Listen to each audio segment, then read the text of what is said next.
മിശിഹായിൽ പ്രിയമുള്ള സഹോദരങ്ങളെ, family counselling പ്രോഗ്രാമിൽ പ്രത്യുത്തരിച്ചുകൊണ്ട് ധാരാളം കത്തുകൾ വരുന്നതിൽ ഏറെ സന്തോഷമുണ്ട്.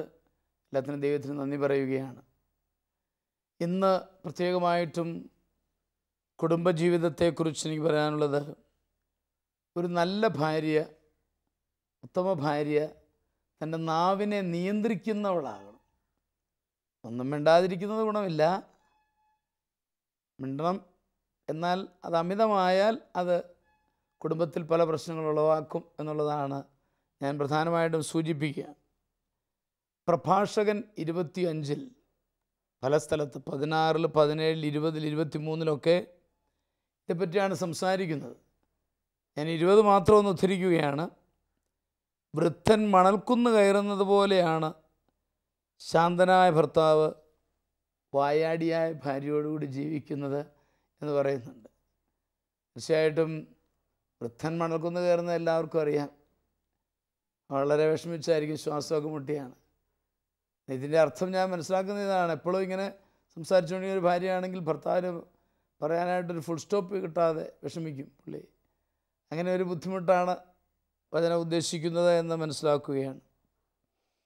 സംസാരിക്കണം, പക്ഷേ ഒരു നിയന്ത്രണം ആവശ്യമാണ് എന്നുള്ളതാണ് ഞാൻ പ്രധാനമായിട്ട് ഉദ്ദേശിക്കുന്നത്. പലപ്പോഴും അവൾക്ക് ചിലർ പറയാറുണ്ടല്ലോ, ആ കുടുംബത്തിലെ പ്രശ്നം എന്താണെന്ന് വെച്ചാൽ അവൾക്ക് സംസാരിക്കാൻ അറിയാൻ മേലെന്ന്. സംസാരിക്കാൻ അറിയാൻ മേലെന്ന് പറഞ്ഞാൽ മലയാളം അറിയാൻ മേലെന്നല്ല, അവരുടെ ഭാഷാ ശൈലി ഗുണമില്ല എന്നുള്ളതാണ്. അപ്പം അതൊന്ന് കൺട്രോൾ ചെയ്യുക, നിയന്ത്രിക്കുക ആവശ്യമാണ് എന്നെനിക്ക് പറയാനുണ്ട്. നന്നായിട്ട് നമ്മൾ കുടുംബജീവിതമാണ്, പല വ്യക്തികളുണ്ട്. ഇടപെടുമ്പോൾ നമ്മുടെ സംസാര ശൈലിയൊക്കെ ഒന്ന് സൂക്ഷിക്കേണ്ടത് ആവശ്യമാണ് എന്നെനിക്ക് പറയാനുണ്ട്. 2 പേരോടും എനിക്ക് പറയാനുള്ളത്, മക്കളുടെ മുൻപിൽ, മറ്റുള്ളവരുടെ മുൻപിൽ ഒരിക്കലും കുറ്റാരോപണങ്ങൾ നടത്തരുത്. അത് പ്രത്യേകം ഒന്ന് സൂക്ഷിക്കണം. മക്കളുടെ മുൻപിലും മറ്റുള്ളവർ, മാതാപിതാക്കൾ, അവരുടെ മുമ്പിൽ ഒരിക്കലും കുറ്റാരോപണങ്ങൾ നടത്തരുത് എന്ന് പ്രത്യേകമായിട്ട് ഞാൻ ഓർമ്മിപ്പിക്കുകയാണ്. പിന്നെ എപ്പോഴാണ് നടത്തേണ്ടത് അല്ലേ? വൈകിട്ട് ഷെയറിങ്ങിൻ്റെ സമയത്ത് എൻ്റെ ഭാഷ പറഞ്ഞാൽ 2 നന്മ പറഞ്ഞിട്ട് ഒരു കുറ്റം പറഞ്ഞു എന്ന് പറഞ്ഞാൽ ഒന്ന് അപ്രീഷിയേറ്റ് ചെയ്തിട്ട് പിന്നെ ഒരു ചെറിയൊരു കുറവുണ്ടായിരുന്നു, അതുകൂടെ ഒന്ന് തിരുത്തിയിരുന്നെങ്കിൽ ആഹാ എന്ന് പറഞ്ഞു കഴിയുമ്പം തീർച്ചയായിട്ടും അദ്ദേഹത്തിനും അല്ലെങ്കിൽ അവൾക്കും ഒക്കെ അത് സന്തോഷപ്രദമാകും. അങ്ങനെ നമ്മൾ കുറവുകൾ ചൂണ്ടിക്കാണിക്കാമെന്ന് ഓർമ്മിപ്പിക്കുകയാണ്. എഫേസ്യസ് 4:29 ഇങ്ങനെ പറയുന്നുണ്ട്. നമുക്കറിയാം, നിങ്ങളുടെ അധരങ്ങളിൽ നിന്നും തിന്മയുടെ വാക്കുകൾ പുറപ്പെടാതിരിക്കട്ടെ, കേൾവിക്കാർക്ക് ആത്മീയ ചൈതന്യം പ്രദാനം ചെയ്യുന്നതിനായി അവരുടെ ഉന്നതിക്ക് ഉതകും വിധം നല്ല കാര്യങ്ങൾ സന്ദർഭമനുസരിച്ച് സംസാരിക്കുവിൻ. പൗലോസ്ലീഹ ഒരു വലിയ മനഃശാസ്ത്രജ്ഞനാണെന്ന് എനിക്ക് പറയാനുണ്ട്. കാരണം അത് വളരെ പോസിറ്റീവായിട്ട് അവതരിപ്പിക്കും. അവരുടെ ആത്മീയ ഉന്നതി ഉതകുന്ന രീതിയിൽ പറഞ്ഞാൽ വളരെ പോസിറ്റീവായിട്ടുള്ള കാര്യങ്ങൾ പറയണമെന്നാണ് പറഞ്ഞു വെച്ചിരിക്കുന്നത്. നമ്മൾ പറയല്ലേ, മറ്റുള്ളവരെ വളർത്താൻ ഉതകുന്ന രീതിയിൽ ഇടപെടണം എന്ന് തന്നെയാണ് പൗലോസ്ലീഹ അതുവഴി പറഞ്ഞു വെച്ചിരിക്കുക. തെറ്റായ സംസാരം വഴി മക്കൾക്ക് സുരക്ഷിതത്വ ബോധം നഷ്ടപ്പെടും. അതുപോലെ തന്നെ അവരുടെ വ്യക്തിത്വങ്ങൾ വൈകല്യമുള്ളതാകും. അവിടെ നമ്മുടെ 2 പേരുടെയും സംസാരങ്ങൾ കുറച്ചുകൂടെ രൂപവത്കൃതമാകുവാൻ ഇടയാവണമെന്ന് വളരെ സ്നേഹപൂർവ്വം ഓർമ്മിപ്പിച്ചുകൊണ്ട് ഇന്നത്തെ കത്തുകളിലേക്ക് നമ്മൾ കിടക്കുകയാണ്. നമുക്ക് നോക്കാം. രാമങ്കേരിയിൽ നിന്നും അന്നമ്മ എന്ന വീട്ടമ്മയുടെ കത്താണ്. പ്രിയ ബഹുമാനപ്പെട്ട അച്ഛ, എൻ്റെ മകളും ഭർത്താവും ദുബായിലാണ്. എൻ്റെ മരുമകൻ ബെന്നി തികഞ്ഞ മദ്യപാനിയാണ്. മകൾ ആദ്യം ഗർഭം ധരിച്ചപ്പോൾ മദ്യപിച്ച് വഴക്ക് പിടിക്കുകയും വലിയ മാനസിക വിഷമങ്ങൾ ഉണ്ടാക്കുകയും ചെയ്തു. നാട്ടിൽ വന്ന് പരസ്പരം പിരിയാമെന്ന് അവർ തീരുമാനിച്ചു. എന്നാൽ അവർ നാട്ടിൽ വന്നപ്പോൾ ഞങ്ങൾ കൗൺസിലിങ്ങിന് അവരെ അയച്ചു. ആ കൗൺസിലിങ്ങിലൂടെ ഒത്തുതീർപ്പിലായി ഇനി മദ്യപിക്കുകയില്ലെന്നും പ്രശ്നങ്ങളൊന്നും ഉണ്ടാക്കുകയില്ലെന്നും തീരുമാനമായി അവർ തിരിച്ചുപോയി. എന്നാൽ 2-3 മാസം കഴിഞ്ഞപ്പോൾ അവൻ വീണ്ടും കുടിക്കുവാൻ തുടങ്ങി. മകളാകട്ടെ ഇപ്പോൾ വീണ്ടും ഗർഭിണിയാണ്. എന്നും വീട്ടിൽ വന്ന് അവളെ ഉപദ്രവിക്കും. അച്ഛൻ ഞങ്ങൾക്കൊരു സമാധാനം പറഞ്ഞു തരികയും പ്രത്യേകം ഞങ്ങൾക്കായി പ്രാർത്ഥിക്കുകയും ചെയ്യണമേ. തീർച്ചയായിട്ടും പ്രാർത്ഥന വാഗ്ദാനം ചെയ്യുന്നു. ഇവിടെ നമുക്ക് കാണാൻ സാധിക്കുന്നത്, ആദ്യത്തെ ഒരു പരിശ്രമത്തിൽ ഒരു വിജയം ഉണ്ടായി. അതൊരു പോസിറ്റീവായിട്ടുള്ള ഒരു സൈനാണ്. പിന്നീട് വീണ്ടും വീണുപോയി എന്നുള്ളതാണ് ഞാൻ മനസ്സിലാക്കുന്നത്. അപ്പം അമ്മ അതിൽ ഉത്കണ്ഠാകുലയാണ്. സ്വാഭാവികമായിട്ടും മകളുടെ ശാരീരികാവസ്ഥയെപ്പറ്റിയും അമ്മ ഉത്കണ്ഠാകുലയാണ്. അതാണ് അമ്മ കത്തെഴുതിയിരിക്കുന്നത് കൊണ്ടാണ്. അമ്മയോട് എനിക്ക് പറയാനുള്ളത്, അമ്മച്ചി ഇപ്പം നമ്മൾ ഇവിടെയാണ്, അവർ പുറത്താണ് അല്ലേ? അതുകൊണ്ട് ദുബായിലാണ്. അതുകൊണ്ട് നമ്മൾ ഇപ്പം തൽക്കാലം അമ്മച്ചി ഈശോയുടെ തിരുരക്തം തളിച്ച് പ്രാർത്ഥിച്ച് ആ മകൾക്ക് സുരക്ഷിതത്വം, അത് വലിയ സുരക്ഷിതത്വമാണ്. ഞാനൊരു വെറുമൊരു മറുപടി പറയുകയല്ല, അത് വലിയൊരു സുരക്ഷിതത്വമാണ്. അത് ഒത്തിരി പേർക്ക് അനുഭവമുള്ളതാണ്. തളിച്ച് പ്രാർത്ഥിച്ച് മകളെ സംരക്ഷിക്കുവാനായിട്ട് പരിശ്രമിക്കുക. ഇനി നിരാശപ്പെടരുതെന്നാണ് എനിക്ക് പറയാനുള്ളത്. ഒരു വീഴ്ച ഉണ്ടായി എന്നുള്ളത് ഞാൻ സമ്മതിക്കുന്നു മരുമകന്. എന്നാൽ നാട്ടിലവർ വരുമ്പോൾ അവരെ നല്ല ഒരു കൗൺസിലിങ്ങിനായിട്ട് അയക്കണം എന്നാണ് എനിക്ക് പറയാനുള്ളത്. അപ്പം അമ്മച്ചിയുടെ മനസ്സിൽ വരും, ഒന്നയച്ചതല്ലേ പിന്നെ വീണ് പോയല്ലോ. ഈ മദ്യപാനം എന്ന് പറയുന്നത് ഒരു കുടുംബ രോഗമാണ്. ആ രോഗം, ചില രോഗങ്ങൾ വന്നിട്ട് പിന്നെ വരുന്നതായിട്ട് നമ്മൾ കാണുന്നത്. അതുപോലെ തന്നെയാണ് മദ്യപാനം. വാസ്തവത്തിൽ ആ വ്യക്തി അത് തെറ്റ് ചെയ്യുന്നു എന്നതിനേക്കാൾ ഉപരിയായിട്ട് അത് വീണു പോവുകയാണ്. അതായിരിക്കും ഇവിടെ സംഭവിച്ചിരിക്കും തോന്നുന്നു. അതുകൊണ്ട് അമ്മ നിരാശപ്പെടാതെ കൗൺസിലിങ്ങിലൂടെ കടത്തിവിടണം. അതോടൊപ്പം തന്നെ ഞാനൊരു മാർഗം അമ്മച്ചോടായിട്ട് സൂചിപ്പിക്കുകയാണ്. ഈ പറയുന്നതിൽ വിഷമമൊന്നുമില്ല. ഇന്ന് നമുക്ക് ചില ചികിത്സാ രീതികളൊക്കെ ഉണ്ട്. അപ്പം ഞാൻ വളരെ സ്നേഹത്തോടെ എൻ്റെ സ്വന്തം വീട് എന്ന നിലയിൽ ഞാൻ പറയുകയാണ്, ഇംഗ്ലീഷ് മെഡിസിനോ ഒന്നും വേണമെന്നില്ല. ഈ ഹോമിയോ മെഡിസിനുണ്ട്. വലിയ സൈഡ് ഇഫക്റ്റ് ഒന്നും ഇല്ലാത്ത ഹോമിയോ മെഡിസിൻസുണ്ട്. അപ്പോൾ ഒരു കൗൺസിലിങ്ങിലൂടെ ഒരു ബോധ്യം കിട്ടുന്നയാളായത്. കാരണം കഴിഞ്ഞ തവണ കൗൺസിലിങ് വന്നപ്പോഴത്തേക്ക് പുള്ളി മാറ്റി കുറേ 2-3 മാസമൊക്കെ പിടിച്ചു നിന്നത്. അപ്പോൾ അതുകൊണ്ട് എനിക്ക് തോന്നുന്നത് ബോധ്യം കൊടുത്തിട്ട്, കൗൺസിലിങ്ങിലൂടെ ബോധ്യമൊക്കെ കൊടുത്തതിന് ശേഷം ഒരു ധ്യാനത്തിലൂടെയൊക്കെ കിടത്തിവിട്ട് പിന്നെ അവനൊരു സഹായമായിട്ട് അവനെയും കൂടെ ബോധ്യപ്പെടുത്തി മതി. ഈ ഹോമിയോ മരുന്ന് അത് വേറെ സൈഡ് ഇഫക്റ്റ് ഒന്നുമില്ല, ഒത്തിരി പേർക്ക് സഹായകമാണ്. ഇപ്പം ഞാനൊരു തീരുമാനം എടുത്തിട്ടുണ്ടെങ്കിൽ എനിക്കത് ഒരു ഹെൽപ്ഫുള്ളായിട്ട് വരും. അതുകൂടെ ഒന്ന് ഞാൻ സജസ്റ്റ് ചെയ്യുകയാണ്. ഇത് അറിയാതെയും കൊടുക്കാവുന്ന ഒരു മെഡിസിനാണ്. ഇതിപ്പോൾ ഈ സാഹചര്യത്തിൽ അറിയാതെ കൊടുക്കേണ്ട ആവശ്യമില്ല. അവന് സന്മനസ്സുള്ളവനാണ്. അല്ലെങ്കിൽ കഴിഞ്ഞ തവണ അങ്ങനെ വന്ന് നിർത്തുകയൊക്കെ ചെയ്യുമല്ലോ, പിന്നെ വീണുപോയി എന്നുള്ളത് ഞാൻ സമ്മതിക്കുന്നു. അതോടൊപ്പം തന്നെ അമ്മച്ചിക്കൊരു ബോധ്യം ഉണ്ടാവണമെന്ന് എനിക്ക് ആഗ്രഹമുള്ളതുകൊണ്ട് ഞാനൊരു വചനം ഉദ്ധരിക്കുകയാണ്. ഹെബ്രായ 9:14 പറയുന്നുണ്ട്, ക്രിസ്തുവിൻ്റെ രക്തം നമ്മുടെ അന്ധക്കരണത്തെ നിർജീവ പ്രവൃത്തികളിൽ നിന്ന് വിശുദ്ധീകരിക്കും എന്നാണ് എടുത്തു പറഞ്ഞത്. അപ്പോൾ ഇതൊക്കെ നിർജീവ പ്രവർത്തനങ്ങളാണ്, മദ്യപാനം, പിന്നെ അതുവഴി ഉണ്ടാകുന്ന വഴക്കുകളൊക്കെ. അപ്പോൾ ക്രിസ്തുവിൻ്റെ രക്തം ഇതിൽ നിന്നും നമ്മളെ വിശുദ്ധീകരിക്കും എന്ന വചനം വ്യക്തമായിട്ടാണ് പറയുന്നത്. അതുകൊണ്ട് ബോധ്യത്തോടെ, വിശ്വാസത്തോടെ, എൻ്റെ വിശ്വാസമാണ് അതിൻ്റെ ഫലദായകത്വത്തെ ഒത്തിരി ആശ്രയിക്കുന്നത്. വിശ്വാസത്തോടു കൂടി അമ്മച്ചി ഇന്ന് മുതൽ ശക്തമായിട്ട് അങ്ങോട്ട് പ്രാർത്ഥിക്കുക. മാറ്റം വരുമെന്ന് തമ്പുരാനിൽ ആശ്രയിച്ചുകൊണ്ട് അച്ഛൻ ഉറപ്പ് തരികയാണ്. അതാണ് എനിക്ക് പറയാനുള്ളത്. എന്താണ് ഇതേപ്പറ്റി മേഴ്സിക്ക് പറയാനുള്ളത്? അച്ഛൻ പറഞ്ഞതുപോലെ തന്നെ അദ്ദേഹത്തിനൊരു ചികിത്സ, മരുന്നും കൂടെ ഇതിൻ്റെ ആവശ്യമുണ്ടെന്ന് എനിക്കും തോന്നിപ്പോയി. കാരണം കൗൺസിലിങ്ങിലൂടെ തന്നെ അത് നിയന്ത്രിക്കാനായിട്ട് പൂർണ്ണമായിട്ടും സാധിക്കാത്തിടത്തോളം കാലം അല്പം മരുന്നൂടെ, കർത്താവ് തന്നെ പറയുന്നുണ്ടല്ലോ, നിനക്ക് വൈദ്യനെ കൊണ്ട് ആവശ്യമുണ്ടെന്ന്. അത് വചനത്തിൽ പറയുന്നുണ്ട്. അപ്പോൾ അത് നമ്മൾ സ്വീകരിക്കുക. കൂടാതെ തിരുരക്തത്താലുള്ള പ്രാർത്ഥന, ഈ മനുഷ്യൻ്റെ ബ്ലഡിൽ കലർന്നിരിക്കുന്ന മദ്യാസക്തി, അതിൻ്റെ വിഷാംശം ബ്ലഡിൽ കലർന്നിരിക്കുന്നത് ഈശോയുടെ തിരുരക്തം കൊണ്ട് കഴുകി സൗഖ്യപ്പെടുത്താനായിട്ട് പ്രാർത്ഥിച്ചാൽ ഒത്തിരി ഫലമാണ്.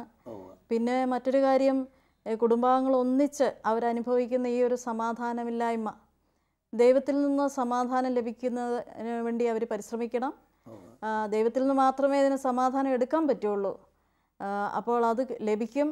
ദൈവത്തിൽ അസാധ്യമായിട്ടൊന്നുമില്ലാത്തതിനാലും അവിടുന്ന് സൗഖ്യദായകനായതിനാലും എല്ലാവരോടും കരുണ കാണിക്കുന്ന ദൈവമാണ്. എല്ലാ പാപികളെയും എല്ലാ മദ്യപാനികളെയും സ്നേഹിക്കുകയും സ്വീകരിക്കുകയും ചെയ്യുന്ന ദൈവമാണ്. അവിടുത്തെ സന്നിധിയിലേക്ക് കടന്നു ചെന്നാൽ ഇതിന് മാറ്റം ഉണ്ടാകും. പിന്നെ അതിൻ്റെ കൂടെ നമ്മൾക്ക് മരുന്ന് കൂടി ചെയ്യുന്നത് ഒരു ഉപകാരമായിരിക്കും, അതിനൊരു താങ്ങായിരിക്കും, ഫലദായകമായിരിക്കും. പിന്നെ പൗലോസ്ലീഹ തെസ്സലോനിക്കാർക്ക് എഴുതിയ 2-ാം ലേഖനത്തിലെ 3:16 തിരുവചനം ഇപ്രകാരം പറയുന്നു: സമാധാനത്തിൻ്റെ കർത്താവ് തന്നെ നിങ്ങൾക്ക് എക്കാലത്തും എല്ലാവിധത്തിലും സമാധാനം നൽകട്ടെ. സമാധാനത്തിൻ്റെ കർത്താവ് തന്നെ എല്ലാ കാലത്തും എല്ലാ സമയത്തും ഇവർക്ക് സമാധാനം കൊടുക്കാൻ സാധിക്കുകയുള്ളൂ. അപ്പോൾ ദൈവത്തിൻ്റെ സമാധാനം ലഭിക്കുന്നത് പരിശുദ്ധാത്മാവിലൂടെയുള്ളൂ. പരിശുദ്ധാത്മാവ്, ദൈവത്തിൻ്റെ ആത്മാവ് നിറയുന്ന മനുഷ്യന് സമാധാനം ലഭിക്കും. അപ്പോൾ ദൈവത്തിൻ്റെ ആത്മാവിനെ ഈ ഒരു അവസ്ഥയിലേക്ക്, ആ മകനിലേക്കും പിന്നെ കുടുംബാംഗങ്ങളിലെല്ലാവരിലേക്കും ഒരുപോലെ അയച്ച് പ്രാർത്ഥിക്കുക. തിരുരക്തം കൊണ്ട് ആ വ്യക്തിയുടെ മദ്യപാനാസക്തിയെ, ബ്ലഡിനെ കഴുകി സംരക്ഷിച്ച് സൗഖ്യപ്പെടുത്താനും പ്രാർത്ഥിക്കുക. ദൈവം ഇതിനൊക്കെ ഉത്തരം തരും, സമാധാനം ലഭിക്കുകയും ചെയ്യും. തീർച്ചയായിട്ടും. അപ്പം പ്രാർത്ഥന വളരെ ആവശ്യമാണ്, കൗൺസിലിംഗ് ആവശ്യമാണ്, അതോടൊപ്പം ചികിത്സയും. അത് ദൈവത്തിന് പരിപാലനയിൽ വിരുദ്ധമല്ല. ആ ബോധ്യത്തോടുകൂടി അങ്ങനെ മുമ്പോട്ട് നീങ്ങണം. അങ്ങനെ ആ രക്തത്തിൽ മദ്യത്തിൻ്റെ അംശമുള്ളത് അതുവഴി കഴുകിക്കളയുവാൻ ഇടയാവണം എന്നുള്ള ഒരു ചിന്തയാണ്. Very good. ഇബ്രഹാമിന് എന്താണ് പറയാനുള്ളത്? അത് തന്നെ പറയാനുള്ളൂ. കാരണം നമ്മൾ സാധാരണ പലരും ധ്യാനം കൂടി തിരിച്ചു വന്നു കഴിയുമ്പോൾ മദ്യപാനമൊക്കെ നിർത്തും. 1 മാസം അല്ല 2 മാസം കഴിയുമ്പോൾ വീണ്ടും അതിലേക്ക് വരുന്നത് ഈ ഒരു വിഷയമാണല്ലോ. രക്തത്തിൽ അതിൻ്റെ അംശം കിടക്കുമ്പോൾ അത് മാറ്റപ്പെടുന്നില്ലെങ്കിൽ അവൻ ബലഹീനനാണ്. ആ ബലഹീനതയിൽ അവൻ തിരിച്ചതിലേക്ക് തന്നെ പോകാൻ സാധ്യതയുണ്ട്. രണ്ടാമതൊരു കാര്യം എനിക്ക് തോന്നുന്നത്, ഈ നമ്മൾ സാധാരണ പറയുന്ന ലഹരി, യഥാർത്ഥ ലഹരി നമ്മളില്ലാതെ വരുമ്പോഴാണ് ലോകത്തിൻ്റെ ലഹരി തപ്പുന്ന അവസ്ഥ വരുന്നത്. യഥാർത്ഥ ലഹരി എന്ന് പറഞ്ഞപ്പോൾ മേഴ്സി പറഞ്ഞ പരിശുദ്ധാത്മാവിലൂടെ ലഭിക്കുന്ന ആ സമാധാനം, സന്തോഷം. ഈ അമ്മയ്ക്ക്, അതായത് ഈ നമുക്ക് നമ്മുടെ മോള് ഈ പരിശുദ്ധാത്മാവിൻ്റെ നിറവിന് വേണ്ടി ആത്മാവിൻ്റെ ഫലങ്ങൾ കൊണ്ട് നിറയപ്പെടുക, അങ്ങനെ അവരുടെ ജീവിതത്തിൽ ഈ ലഹരി ആവുമ്പോൾ അവരൊന്നാണല്ലോ, അവർ ശാരീരികമായി ഒന്നിച്ച് തന്നെ കഴിയുന്നതും.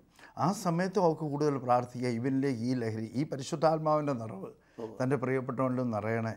അങ്ങനെ അവനെ ആ സ്വാധീനത്തിൽ അവൻ ആ ലോകത്തിൻ്റെ ലഹരിയിൽ നിന്ന്, മദ്യം മയക്കുമരുന്ന് തരുന്ന ഈ ലഹരിയിൽ നിന്ന് അവനെ മാറ്റാൻ എടുക്കാനും സാധിക്കുമെന്ന് കരുതുന്നു. ചികിത്സയും അതോടൊപ്പം തന്നെ ആത്മാവിൻ്റെ ശക്തമായ നിറവിന് വേണ്ടിയുള്ള പ്രാർത്ഥനയും അവരോട് ശരിയാകാൻ സാധിക്കുമെന്നാണ് എനിക്ക് തോന്നുന്നത്. തീർച്ചയായിട്ടും. അപ്പം ഇബ്രാഹിം പറയുന്നത് ഭാര്യ കാര്യമായിട്ട് പ്രാർത്ഥിക്കണം, അതുവഴിയായിട്ട് അവനിലും ആത്മാവിൻ്റെ നിറവുണ്ടാവാൻ വേണ്ടി പരിശ്രമിക്കണം എന്നുള്ളതാണ്. അതെ, അത് പണ്ടങ്ങനെ ഒരു അനുഭവം ഒരാൾ പറഞ്ഞു കേട്ടിട്ടുണ്ട്.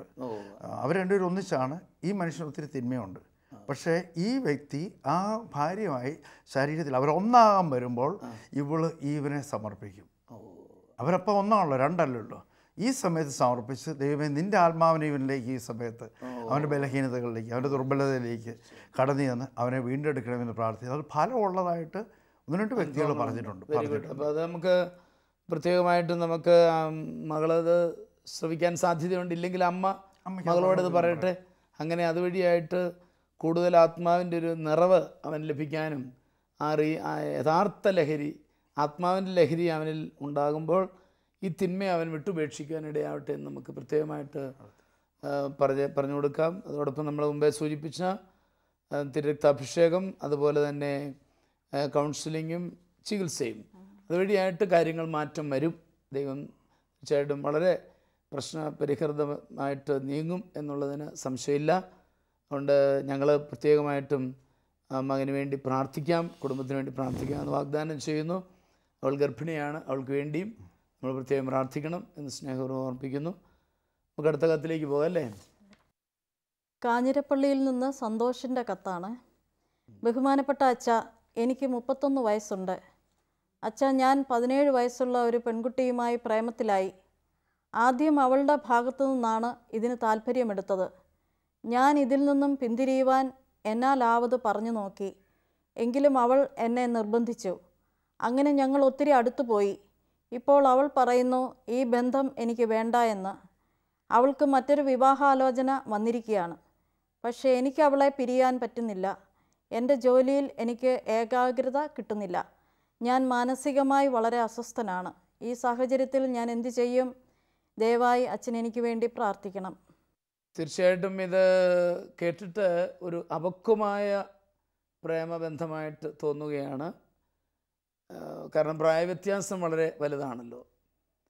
എങ്കിലും വസ്തുതയിൽ ഈ പെൺകുട്ടിയാണ് ഇതിന് കൂടുതലായിട്ട് ഇൻസിസ്റ്റ് ചെയ്തതെന്ന് അവൻ പ്രത്യേകം കത്തിനകത്ത് പറയുന്നുണ്ട്.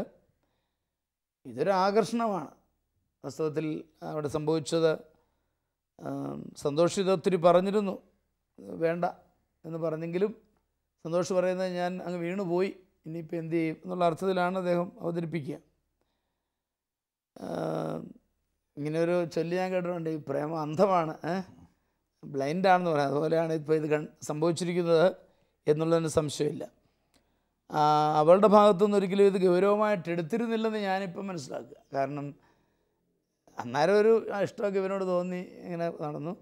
പിന്നീട് ഇപ്പോൾ അവൾ വേറെ ഒരു വിവാഹ ജീവിതത്തിലേക്ക് പ്രവേശിക്കാൻ ഒരുങ്ങുന്നുണ്ട് എന്നും കൂടെ അവിടെ ഒരു സൂചന നൽകിയിട്ടുണ്ട്. അപ്പോൾ ഈ ഒരു കാലുമാറ്റം അവളുടെ ഭാഗത്തുനിന്നുണ്ടായതിൻ്റെ അർത്ഥം അവൾ ഇതുവരെ സീരിയസ് ഒന്നും ആയിരുന്നില്ല.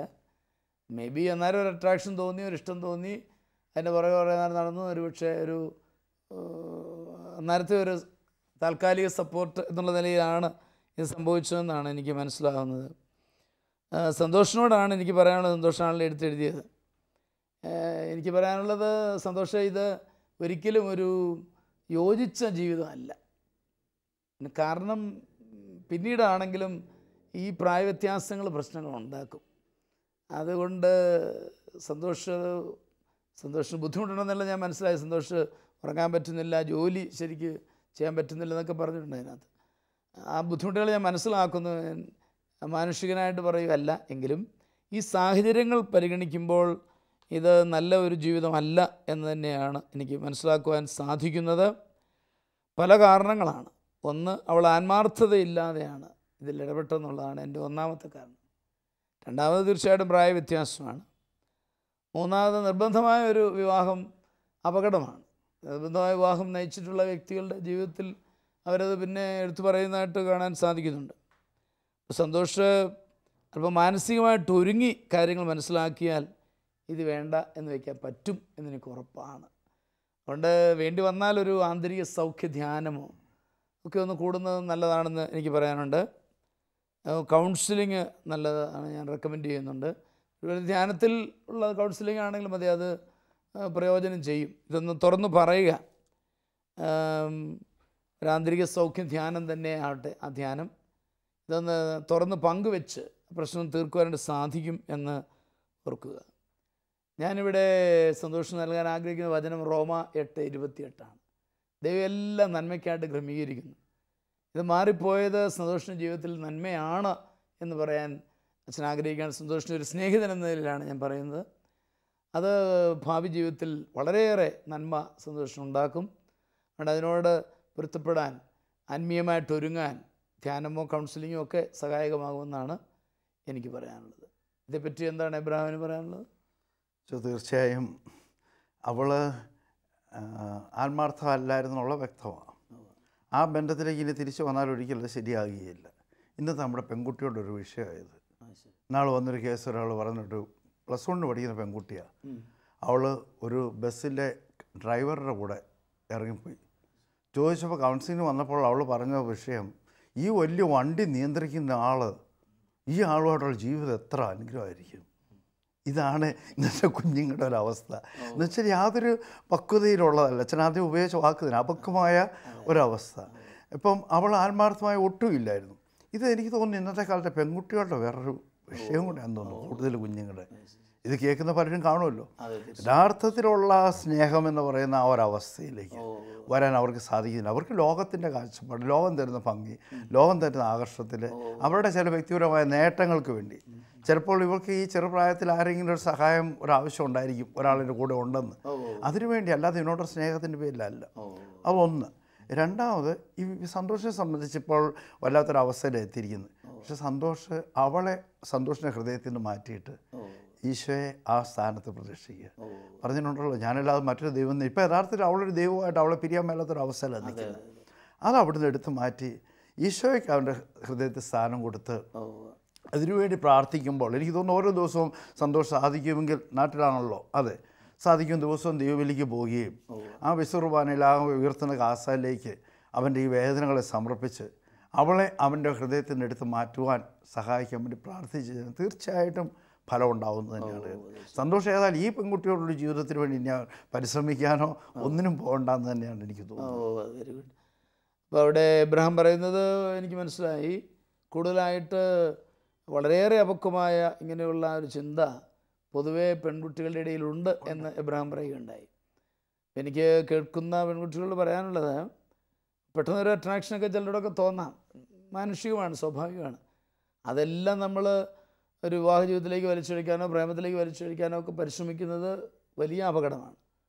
പിന്നെ ഒരു ചെറിയ ട്രെൻഡ്, ഞാൻ പറയുന്നത് തെറ്റുണ്ടോ ആവോ, അതായത് ഈ പെൺകുട്ടികളുടെ ഇടയിൽ ഒരു കളിപ്പീര് പരിപാടി എന്ന് പറഞ്ഞാൽ ഇങ്ങനെ പ്രേമിച്ച് കുറേ നടത്തി വെച്ച് എൻ്റെ ലൈനടിച്ച് 10 പേരുണ്ട് ഇപ്പം, ഇവനൊന്നും എന്നെ കിട്ടാൻ പോകുന്നില്ല, എൻ്റെ ഒരുമാതിരി ഞാൻ ഏതാണ്ട് വലിയ ഡിമാൻഡുള്ള ആളാണെന്ന് അറിയിക്കാൻ വേണ്ടിയുള്ള പരിശ്രമങ്ങളുമൊക്കെ വളരെ മോശമായിട്ടുള്ള ഒരു ആറ്റിറ്റ്യൂഡ്, ഒരു മനോഭാവങ്ങൾ കയറിയിട്ടുണ്ട്. കുറച്ചൊക്കെ മാധ്യമങ്ങളിൽ നിന്നാണ്, ഞാൻ മുഴുവനായിട്ടും കുറ്റപ്പെടുന്നില്ല, എങ്കിലും അങ്ങനെയെല്ലാം കണ്ട് അതിലൂടെയൊക്കെ കിട്ടുന്ന പരസ്യങ്ങളും ഒക്കെ കാണുമ്പം ഇത് കൊള്ളാം, എന്നാൽ ഇങ്ങനെ അയക്കാം അല്ലേ, ഇതിൻ്റെ അങ്ങനെ ഒരു പ്രവണതയുണ്ട്. അത് എബ്രഹാം പറഞ്ഞപ്പോൾ ഞാൻ പ്രത്യേകമായിട്ട് ഓർക്കായിരുന്നത്, എല്ലാ പെൺകുട്ടികളും ആ കാര്യത്തിൽ സൂക്ഷിക്കേണ്ടത്. നമുക്ക് മാതൃക പരിശുദ്ധ അമ്മയാണ്.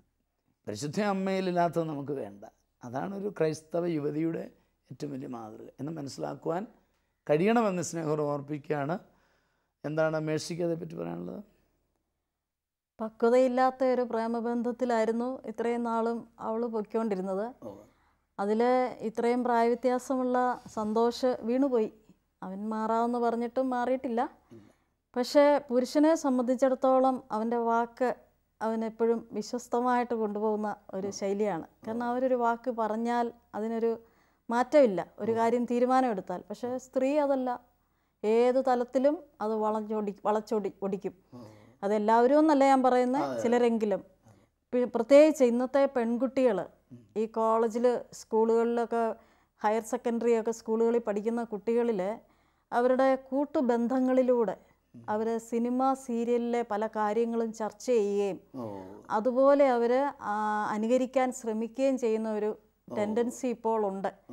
കാരണം ഞങ്ങളുടെ വീടിൻ്റെ അടുത്ത് തന്നെ ഒരു സ്കൂളായതുകൊണ്ട് ഞാൻ ഹയർ സെക്കൻഡറി ക്ലാസ്സുകളിൽ പഠിക്കുന്ന കുട്ടികളുടെ സംസാര രീതി ഞങ്ങളുടെ വീടിൻ്റെ അടുത്തായതുകൊണ്ട് ഞാൻ അവരുടെ പലപ്പോഴും ശ്രദ്ധിച്ചിട്ടുണ്ട്. മൊബൈൽ ഫോണിലൂടെ അവർ പരസ്പരം കൈമാറുന്നത് അന്നുള്ള സീരിയൽ, സിനിമ കണ്ടതിൽ നിന്ന് കിട്ടിയ ആശയങ്ങൾ. വെറുതെ ഒന്ന് പ്രേമിച്ചു തുടങ്ങാം, നമുക്കതില്ലെങ്കിൽ നമുക്കൊരു പോരായ്മയാണ്. എനിക്കൊരു ലൈൻ ഇല്ലെങ്കിൽ ഞാൻ എന്തോ കുറഞ്ഞ ആളാണ്, ഇത്രയേ ഉള്ളൂ. ഒരു ലൈൻ എടുക്കുക, കുറേ നാൾ അങ്ങ് നടക്കുക, പിന്നെ ആ ആളെ കളിപ്പിക്കുക. പക്ഷേ ഈ സന്തോഷ് ഇപ്പോൾ ഈ ഒരു ബന്ധനത്തിൽ നിന്ന് മോചിതനായിത്തീരണം. അതിന് ഒരേ ഒരു പോംവഴി, അവൻ ആദ്യമായിട്ട് ദൈവസന്നിധിയിലേക്ക് അവൻ്റെ ഹൃദയവും മനസ്സും ആത്മാവിനെ ഉയർത്തുക. പരിശുദ്ധ കുർബാന അർപ്പണത്തിലെ തിരുരക്തത്തിൽ അവൻ പ്രത്യേകമായി ആ കാസായിൽ അവൻ്റെ ആവശ്യം ഇദ്ദേഹം പറഞ്ഞതുപോലെ സമർപ്പിക്കുക, അവളെയും സമർപ്പിക്കുക. അതോടൊപ്പം തന്നെ അവനൊരു നല്ല വിശുദ്ധ കുമ്പസാരം, എനിക്ക് തോന്നുന്നു ഒരു തുറന്ന കുമ്പസാരം, ഇതുവരെയും വന്നുപോയ അപാകതകളും തെറ്റുകളുമെല്ലാം തുറന്ന് കുമ്പസാരിച്ച് അനുതാപം മേടിച്ച് ദൈവത്തിൻ്റെ കരുണയിലേക്ക് വരിക. അവന് നല്ല ഭാവി ഉണ്ടാവും. ഈ പെൺകുട്ടി മാറിപ്പോയതിൽ അവൻ സന്തോഷിക്കുക. കാരണം ഇതൊക്കെ ഭാവിയിൽ പിന്നെ കാട്ടിക്കൂട്ടുന്നത് എന്താണെന്ന് പറയാൻ പറ്റില്ല. പിന്നെ എനിക്കിതിൻ്റെ പുറയിൽ മറ്റൊന്ന് പറയാനുള്ള വെച്ചാൽ, ഇതെല്ലാം കുടുംബങ്ങളിലെ തകരാറാണ്. മാതാപിതാക്കളുടെ ശ്രദ്ധയില്ലായ്മ. പ്രത്യേകിച്ച് ഒരു പെൺകുട്ടി വളരുമ്പോൾ അമ്മയ്ക്ക് പ്രത്യേകമായ ഒരു കണ്ണുണ്ടായിരിക്കണം. അവൾ കോളേജിൽ പോയി, സ്കൂളിൽ പോയി തിരികെ വരുമ്പോൾ അവളുടെ കാര്യങ്ങൾ അറിയാനും ചോദിക്കാനും മനസ്സിലാക്കാനും ഒരു അമ്മയ്ക്ക് സാധിക്കണം. ഏറ്റവും വലിയ കൗൺസിലർ ഒരു മകളുടേതൊരു അമ്മ തന്നെയാണ്. അമ്മയ്ക്ക് മകളെ മനസ്സിലാക്കാൻ പറ്റാതെ വരുമ്പോഴാണ് ഇവിടെ പരാജയം. കാരണം കുടുംബത്തിൽ ഈ ഒരു ശ്രദ്ധ മാതാപിതാക്കളുടെ ഭാഗത്തു നിന്ന് വളരെ കുറവാണ്. മാതാപിതാക്കൾ തന്നെ ഇന്ന് പല മാധ്യമങ്ങളുടെയും പുറകെയാണ്, ഇൻ്റർനെറ്റിൻ്റെ മുമ്പിലും അതുപോലെയുള്ള കാര്യങ്ങളും സീരിയലും ഒക്കെയാണ്. പക്ഷേ ഇവിടെ നമുക്കിപ്പോൾ ഒരു സൊല്യൂഷൻ കണ്ടെത്താനുള്ളത് സന്തോഷിനൊരു സമാധാനവും നല്ലൊരു ജീവിതവും ഉണ്ടാകണം. അപ്പോൾ അതിന് ദൈവത്തിന് സാധിക്കും ഈ ബന്ധനത്തിൽ നിന്ന് അവനെ മോചിപ്പിക്കുവാൻ. അത് യെശയ്യാ പ്രവാചകന്റെ പുസ്തകം 63:16 പറയുന്നു, കർത്താവെ, അങ്ങ് തന്നെയാണ് ഞങ്ങളുടെ പിതാവ്, ഞങ്ങളുടെ വിമോചകൻ എന്നാണ് പണ്ട് മുതലേ അങ്ങയുടെ നാമം. വിമോചകനായ ദൈവത്തിൽ അവൻ പൂർണ്ണമായി ആശ്രയിക്കുക, അതിന് പിന്തിരിയാൻ സാധിക്കും. അതുപോലെ തന്നെ ജെറമ്യ 15:20 എന്തെന്നാൽ നിന്നെ രക്ഷിക്കാനും മോചിപ്പിക്കാനുമായി ഞാൻ നിന്നോട് കൂടെയുണ്ട്. ഈശോയിൽ ആശ്രയിച്ചുകൊണ്ട് പ്രാർത്ഥനയിലൂടെയും പ്രത്യേകിച്ചും മേഴ്സി സൂചിപ്പിച്ച പോലെ ഒരു നല്ല തുറന്ന കുമ്പസാരത്തിലൂടെ രക്ഷയിലേക്ക് കടന്നു വരിക, അനാവശ്യമായ ആത്മീയമായ കാര്യങ്ങൾ ചെയ്യണം എന്ന് തന്നെയാണ് നമ്മൾ പറഞ്ഞു വെച്ചത്. അതിന് സന്തോഷത്തിനിടയാവട്ടെ എന്ന് ഞങ്ങൾ ആശംസിക്കുന്നു. തീർച്ചയായിട്ടും ഞങ്ങൾ സന്തോഷത്തിന് വേണ്ടി പ്രാർത്ഥിക്കുന്നതാണ്. സന്തോഷ സധൈര്യം ദൈവത്തിൻ്റെ പദ്ധതിയായിട്ട് ഇതിനെ കണ്ട് മുമ്പോട്ട് പോകണം. ധൈര്യപ്പെട്ട് ജോലിയിലും എല്ലാം ഏർപ്പെടണമെന്ന് ഉള്ള സ്നേഹം ഓർമ്മിപ്പിക്കുകയാണ്. നമുക്ക് ഈശോയുടെ മുമ്പാകെ ഇവരെ സമർപ്പിച്ച് പ്രാർത്ഥിക്കാം.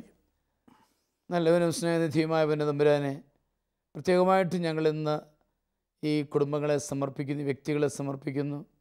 അവരുടെ ജീവിത സാഹചര്യങ്ങൾ അങ്ങ് അടുത്തറിയുന്നല്ലോ. നീ തന്നെ കടന്നു വരണമേ, അവരുടെ കുടുംബങ്ങൾക്ക് ആശ്വാസം നൽകണമേ. പ്രശ്നങ്ങൾ സങ്കീർണങ്ങളെങ്കിലും അങ്ങയുടെ മുൻപിൽ ഒന്നും സങ്കീർണമല്ല ഞങ്ങൾ അറിയുന്നു. എല്ലാം പരിഹരിച്ചുകൊണ്ട് കൂടുതൽ ദൈവോന്മുഖമായ ഒരു ജീവിതം നയിക്കുവാൻ ഈ മക്കളെ അങ്ങ് നയിക്കണമേ, ഒരു വഴി നടത്തണമേ എന്ന് ഞങ്ങൾ പ്രാർത്ഥിക്കുന്നു. ഞങ്ങൾ ഇന്ന് ശ്രമിച്ചുകൊണ്ടിരിക്കുന്ന എല്ലാവരും ഈ കുടുംബങ്ങൾക്ക് വേണ്ടി പ്രാർത്ഥിക്കുന്നു. കർത്താവേ, അവരെ അനുഗ്രഹിക്കണമേ. പിതാവും പുത്രനും പരിശുദ്ധാത്മാവുമായ സർവേശ്വര എന്നേക്കും ആമേൻ. ഈ പ്രോഗ്രാമിലേക്ക് കത്തുകളും അഭിപ്രായങ്ങളും അയക്കേണ്ട വിലാസം: to the producer, family counselling, Shalom television, Peruvannamuzhi PO, Kozhikode 673528. Email info@shalomtelevision.com.